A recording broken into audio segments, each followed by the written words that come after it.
Hello guys, welcome back to my channel.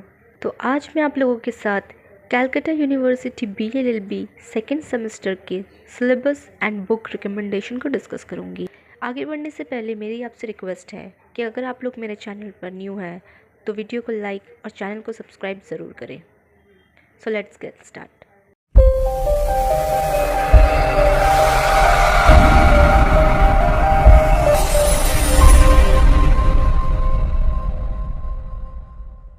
तो चलिए देख लेते हैं कि सेकेंड सेमेस्टर में आप लोगों को कौन कौन से सब्जेक्ट्स पढ़ने हैं।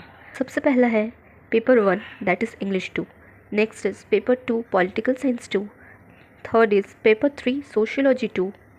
फोर्थ पेपर जनरल कॉन्ट्रैक्ट यानी कि इंडियन कॉन्ट्रैक्ट एक्ट, वो जो आपके पास बेयर एक्ट है उसी में आपको लास्ट पार्ट पढ़ना है। And the last paper is family law 2 यानी कि मुस्लिम लॉ। आप लोगों ने सेमेस्टर 1 में हिंदू लॉ पढ़ा होगा, आपको सेमेस्टर 2 में मुस्लिम लॉ पढ़ना है। इसके साथ हमारा फैमिली लॉ कंप्लीट हो जाएगा। तो चलिए अब इंग्लिश के सिलेबस और बुक सजेशन को डिस्कस करते हैं। इंग्लिश में जो जो आपको पढ़ना है, पहला है ग्रामर। ग्रामर आपको बस क्लास 10 तक, आपने क्लास 10 लेवल तक जो जो पढ़ा है वही सब पढ़ना है। देख लेते हैं क्या क्या है। काइंड्स ऑफ सेंटेंस आपको पता ही होगा, assertive, interrogative, imperative, exclamatory, all kind of sentence आपने पढ़ा ही होगा। इसके साथ आपको articles, participles, basic transformation of sentence यानी कि degrees of comparison, voice change, active voice, passive voice, इसके साथ simple, compound and complex sentence.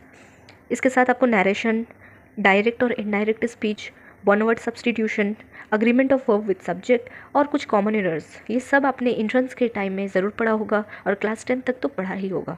So I hope आप लोगों को इसमें ज़्यादा कुछ दिक्कत नहीं आएगी। नेक्स्ट आपको लेटर राइटिंग करना है। लेटर में आपको official letter, letter to newspaper and business letter करना है। इसके बाद आपको प्रेसी राइटिंग, आई होप ये आपने सुना होगा, अगर नहीं किया है तो इस सेमेस्टर में आपको पूरी तरीके से पता चल जाएगा। नेक्स्ट है लीगल वर्ड्स, ये काफ़ी इंपॉर्टेंट है, मतलब आपका ये इंग्लिश का सबसे इम्पॉर्टेंट पार्ट है। इसमें लीगल वर्ड जो लैटिन में दिया रहता है, इसमें आपके रिट्स भी आएंगे लाइक हेबियस कॉर्पस, क्वो वारंटो, आप लोगों ने सुना होगा ड्यूरिंग योर एंट्रेंस प्रिपरेशन, और अगर नहीं पढ़ा कोई बात नहीं, मैं आपको इसमें ज़रूर हेल्प करूँगी। इसके साथ आपको लीगल वर्ड इंग्लिश में यानी कि प्लेन क्या होता है, written statement, petition, civil matter, criminal matter, बहुत तरीके के न्यू वर्ड्स सीखने को मिलेंगे। ये काफ़ी इंटरेस्टिंग है और काफ़ी नॉलेजेबल भी है, तो इस पार्ट को बहुत ही अच्छे से करना। तो चलिए अब देख लेते हैं आप इंग्लिश के लिए कौन कौन सी बुक रेफ़र कर सकते हैं। इंग्लिश ग्रामर के लिए आप रेन एंड मार्टिन की ये बुक ले सकते हैं, बट बहुत लोगों को ये रेन एंड मार्टिन की बुक काफ़ी डिफ़िकल्ट लगती है, तो I suggest another book that is SP Bakshi की ये जनरल इंग्लिश बुक। ये बहुत ही ईजी है, मेरे अकॉर्डिंग ये अच्छा है, आप जा सकते हैं इसके लिए। अब नेक्स्ट है पॉलिटिकल साइंस के सिलेबस एंड बुक सजेशन। चलिए देख लेते हैं पॉलिटिकल साइंस में आपको क्या क्या पढ़ना है। पॉलिटिकल साइंस में सबसे पहला जो है वो है organisation of government. Organisation of government आप लोगों ने अगर सुना है, यूनिटरी क्या होता है, फेडरल फॉर्म्स ऑफ गवर्नमेंट क्या होता है, इसमें आपको मीनिंग, नेचर, ये बहुत ही सिंपल है, ईजी है। मैं आप लोगों के लिए काफ़ी वीडियोज़ लाऊंगी, इसमें साथ में मैं नोट्स भी प्रोवाइड करूँगी, so that will be going to very helpful for you. Next है federal forms of government, parliamentary and presidential form of government, ये तो आपने सुना ही होगा। हमारे अब आप जल्दी से मुझे कमेंट में बताओ कि इंडिया क्या चीज़ को फॉलो करता है, पार्लियामेंट्री फॉर्म ऑफ गवर्नमेंट और presidential of. Parliamentary and presidential form of government का मीनिंग, कैरेक्टरिस्टिक्स, मेरिट्स, डीमेरिट्स, ये सब आपको पढ़ना है। इसके बाद आपको डेमोक्रेसी एंड डिक्टेटरशिप, ये बहुत ही इंपॉर्टेंट है। आपको पता ही होगा India follows democratic form of government, हमारे यहाँ डेमोक्रेसी है, we use to follow universal adult franchise, ठीक है, यहाँ पर डिक्टेटरशिप नहीं चलती। इसके साथ आपको डेमोक्रेसी में मीनिंग, टाइप्स, मेरिट्स, डिमेरिट्स, ये सब पढ़ना है। इसके साथ डिक्टेटरशिप के बारे में पढ़ना है।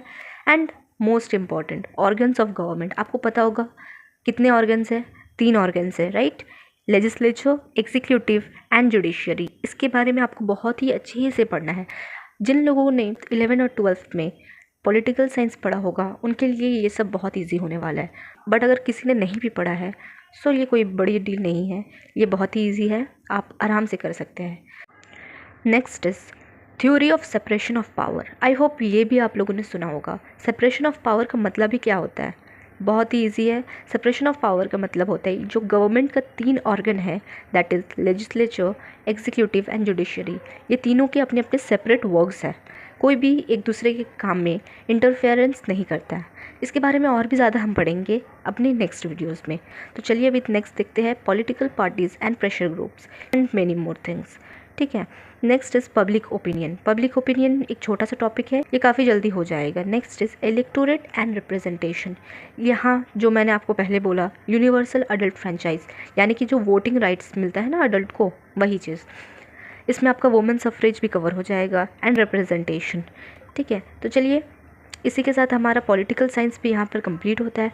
देख लेते हैं बुक्स की अगर बात करें तो मैं आपको यही बुक रेफ़र करूँगी, क्योंकि आपने सेमेस्टर 1 में अगर ये बुक फॉलो किया होगा तो आपको सेमेस्टर 2 के लिए कोई और बुक रेफ़र करने की कोई ज़रूरत नहीं। अगर आप चाहें तो ले सकते हैं, बट मैं बोलूँगी कि आपको ज़रूरत नहीं है। हाँ, बट यहाँ एक चीज़ इम्पॉर्टेंट है कि आप इस बुक को सिर्फ और सिर्फ रीडिंग के लिए, यानी कि नॉलेज गेन करने के लिए ले सकते हैं। नोट्स के लिए आप रेफ़र कर सकते हैं, अगर आप ट्यूशन पढ़ते हैं तो वहाँ से ले सकते हैं, और आपको बहुत सारे सोर्सेस मिल जाएंगे like internet, YouTube, anything. But इस बुक से जस्ट आप नॉलेज गेन करना, पढ़ना। ठीक है, तो चलिए अब चलते हैं नेक्स्ट सब्जेक्ट की तरफ। Next is sociology. सोशियोलॉजी में जो चैप्टर्स हैं, पहला है society in pre British India. Pre British यानी कि ब्रिटिशर से आने से पहले की सोसाइटी कैसे थी। यहाँ पर लैंड ओनरशिप, आप लोगों को पता ही होगा, ज़मींदारी सिस्टम चलता था, जजमानी सिस्टम चलता था। अगर आपको पता है इट्स ओके, और अगर नहीं भी पता देन कोई बात नहीं। सेल्फ सफिशिएंट विलेज इकोनॉमी क्या होता है, जजमानी सिस्टम क्या होता है, ये सब हम पढ़ेंगे। एंड देन इसके साथ impact of British rule on Indian society. Britishers के आने के बाद यहाँ पर क्या इम्पैक्ट पड़ा, ठीक है, ये पढ़ना है। इसके साथ हम यहाँ पर break down of traditional village self sufficiency, यानी कि जो विलेज सिस्टम था वो कैसे ब्रेक डाउन हुआ उसका, एंड मेनी मोर थिंग। कैसे रूरल पॉवर्टी एंड इंडेटेडनेस, कि जब गरीबी जनरेशन टू जनरेशन चलती है, यानी कि जब कोई किसान तरीके से डेब्ट में फंस जाता है, यानी कि कर्जे में फंस जाता है, और वो जनरेशन बाय जनरेशन चलता है, उसको हम इंडेटेडनेस बोलते हैं। इसके बारे में डीप पढ़ना है हमें। नेक्स्ट देख लेते हैं डेवलपमेंट ऑफ इंडियन सोसाइटी। ये आपका थर्ड चैप्टर है। यूनिटी एंड डाइवर्सिटी पढ़ना है, कॉन्टिन्यूटी चेंजेस पढ़ना है। इसके साथ इंडियन फैमिली, इंडियन की फैमिली स्ट्रक्चर पढ़ना है, like traditional joint family and many more thing. कैसे हुआ इसका, जॉइंट फैमिली का ब्रेकडाउन कब होता है, और इसका इम्पैक्ट क्या क्या रहा, ये सब पढ़ना है। इसके साथ आपको कास्ट सिस्टम, वेरी इंपॉर्टेंट, आपको कास्ट सिस्टम के बारे में पता ही होगा, कैसे कितने टाइप के कास्ट है, वर्ण क्या क्या है। Next is different depressed communities in India. अब आप ये बताओ ये क्या हो सकता है, any guess. Scheduled caste and scheduled tribes, SC ST group, जी बहुत सारे प्रिविलेजेस अभी दी गए हैं, बहुत सारे रिजर्वेशन आप लोग देखते ही होंगे, इसके बारे में डिटेल जानेंगे, नो प्रॉब्लम। ठीक है, now changing status of women, women का डेवलपमेंट कैसे हुआ, ठीक है, इसके बारे में हम पूरी तरीके से अच्छे से पढ़ेंगे। ठीक है, इसके बाद है social and cultural changes in India, जिसमें आप Sanskritisation, westernisation, modernisation and urbanisation. तो यहाँ पर हमारा ये कंप्लीट हुआ। इसका बुक सजेशन अगर मैं बताऊँ तो again I will refer that same book, sociology की बुक। आप जिन लोगों ने ये बुक लिया है वो अगेन इसी बुक को रेफ़र करेंगे, किसी और बुक की तरफ नहीं जाएंगे।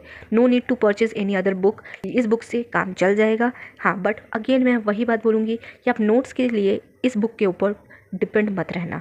ठीक है, थोड़े बहुत आप समझो, समझने के लिए अच्छी बात है, बट अगर आप नोट्स चाहिए, एग्ज़ाम में लिखने का पैटर्न चाहिए, तो आप इसको रेफ़र बिल्कुल मत करना।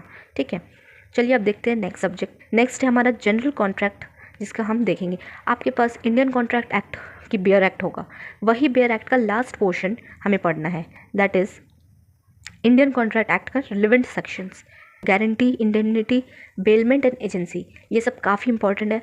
मैं आपको यही बोलूँगी कि आप सेकेंड सेमेस्टर में सबसे ज़्यादा फोकस इस पे करें, क्योंकि because this is going to be little tough. ज़्यादा टफ नहीं है, ईजी है अगर आप पहले से पढ़ते हैं तो। मैं ये नहीं बोलूँगी कि आप अदर सब्जेक्ट्स पर फोकस ना करें, इक्वल फोकस करें, बट इसके ऊपर थोड़ा ज़्यादा फोकस करें, क्योंकि ये लॉ सब्जेक्ट है and you have to be very careful about it. Okay, so इसके बारे में हम डिटेल स्टडी करेंगे।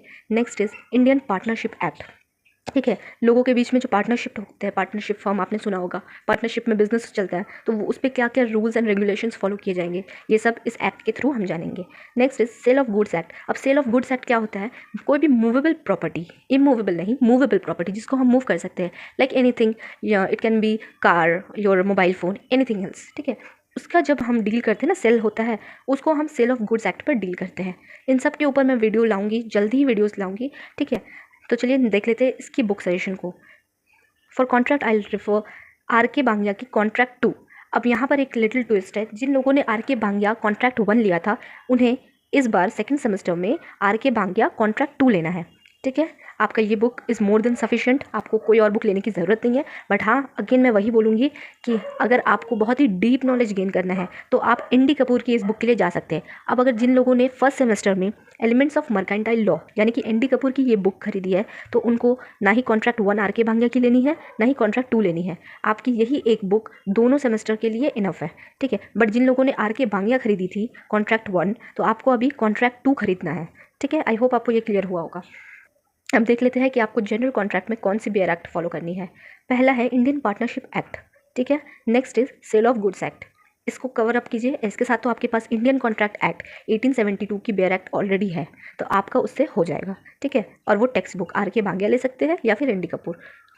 फैमिली लॉ 2 यानी कि मुस्लिम लॉ।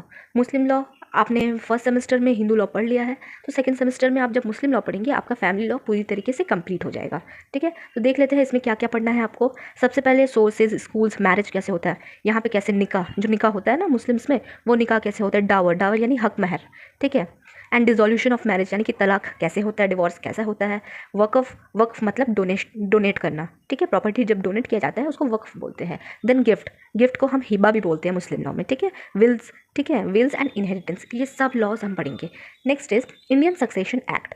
जब इंडियन, ये देखिए मुस्लिम नहीं है, मुस्लिम सक्सेशन एक्ट नहीं है। ठीक है, मुस्लिम का अलग है इनहेरिटेंस लॉ और ये इंडियन सक्सेशन एक्ट है, ये हर किसी के ऊपर एप्लीकेबल होगा। ठीक है, इसके बाद है इंडियन डिवोर्स एक्ट। बुक्स की बात करें तो आपको अकील अहमद की ये बुक लेनी है, कोई और बुक लेने की कोई ज़रूरत नहीं है। आप ये बुक लीजिए, that is more than sufficient. ठीक है, इसके साथ आपको बेयर एक्ट लेनी है, that is Indian succession act की ये बुक 1925 की ये बेयर एक्ट आपको लेनी है।